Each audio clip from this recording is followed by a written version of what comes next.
Et la Chine a engagé des démarches sérieuses auprès du Japon après la visite de ministres et de législateurs japonais au sanctuaire controversé de Yasukuni. L'indienne porte-parole du ministère chinois des Affaires étrangères a déclaré que le sanctuaire de Yasukuni honorait des criminels de guerre de classe A ayant été condamnés. Il s'agit d'un outil spirituel et d'un symbole de la guerre d'agression des militaristes japonais. Selon M. Lin, le fait de se souvenir des leçons et de l'expérience de l'histoire ne consistait pas à répandre la haine, mais plutôt à considérer l'histoire comme un miroir et à se tourner vers l'avenir.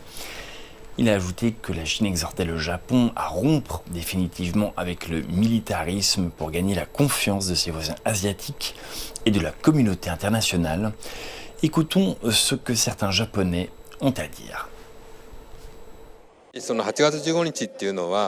Le 15 août est un jour où la guerre s'est terminée et où le Japon s'est rendu.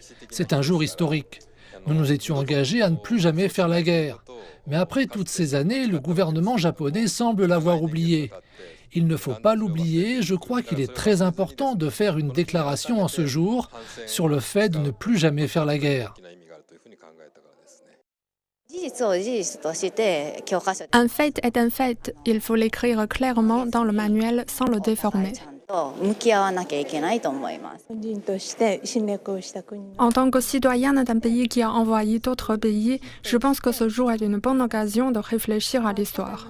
Mais le gouvernement japonais se prépare à la guerre. C'est tout à fait contraire à nos attentes. Je pense qu'il est important de faire entendre notre voix.